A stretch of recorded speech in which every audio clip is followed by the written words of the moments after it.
It was a rainy Thursday afternoon in Brookfield, a town where nothing much ever happened, or so people like to believe. The supermarket was warm and bright compared to the drizzle outside.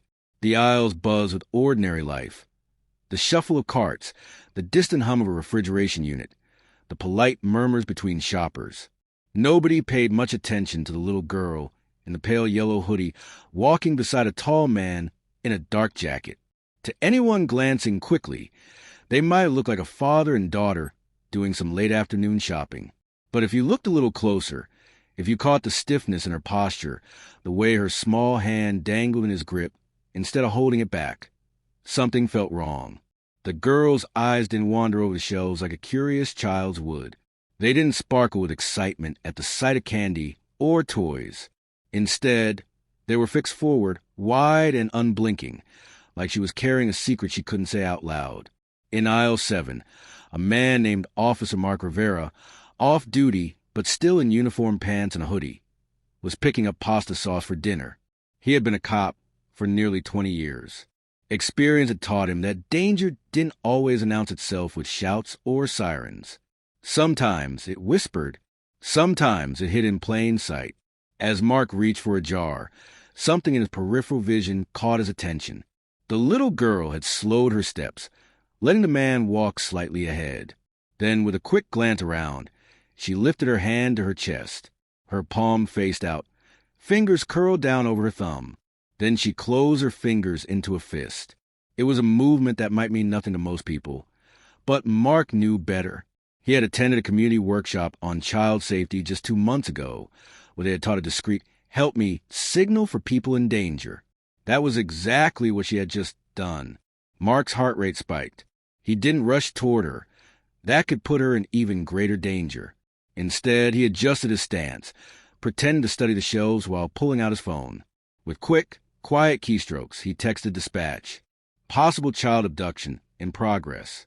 Supermart on Pine Street. Male, 6 feet, dark jacket. Young girl, about 7, yellow hoodie. I'm on site. From the corner of his eye, Mark saw the man glance over his shoulder, his grip tightening on the girl's wrist instead of her hand. She didn't say a word. Her lips trembled, but she kept walking. Mark began to follow at a casual pace, moving down the aisle parallel to them. He could feel the tension in the air, the way prey feels when predator is close. The man's movements grew more hurried, cutting sharply toward the back of the store where a seldom-used side door led to the parking lot. Dispatch confirmed that 2 patrol units were on their way, but Mark knew that seconds could make the difference. If that man reached the exit, they could disappear into the rainy streets before backup arrived. As they neared the freezer section, the girl glanced back. For the briefest moment, her eyes locked with Mark's. There was fear, yes, but also a flicker of hope, like she was silently begging him not to look away. Mark's instincts took over. He quickened his steps, closing the distance without drawing attention. He grabbed a shopping basket from a display, pretending to browse as he positioned himself between the suspect and the nearest aisle intersection. Just a few feet from the side door, the man yanked the girl forward. She stumbled, nearly losing her balance. That was enough. Mark stepped in, his voice calm but commanding. "Brookfield Police." "Sir, I need to speak with you." The man froze, his shoulders tensing.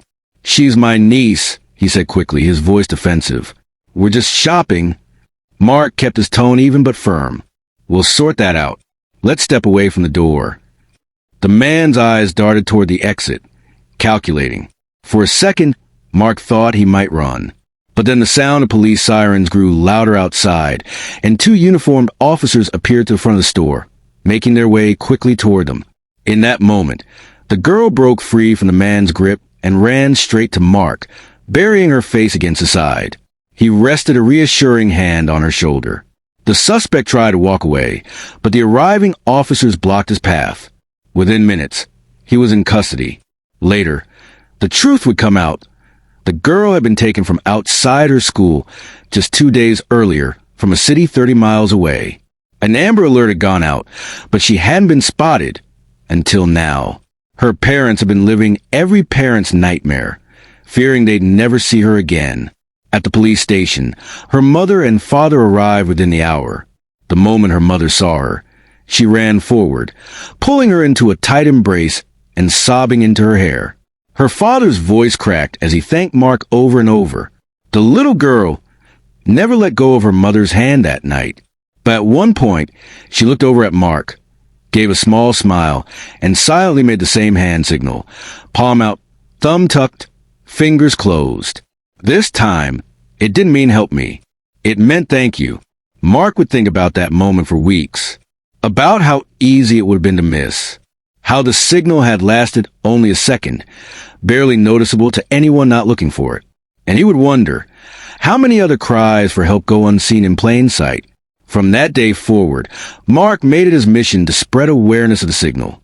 He spoke at schools, community centers, and parent meetings, teaching people that a tiny gesture could save a life. Because sometimes the difference between tragedy and rescue isn't heroics or chance. Sometimes it's simply knowing what to look for and choosing not to ignore it. Viewers, if you take anything from this story, let it be this. Learn the signs, stay aware, and never underestimate the power of a single moment of attention. You might just save someone's life. If this story moved you, please like, share, and subscribe so more people can hear and learn. And tell us in the comments, would you have recognized that little girl's signal?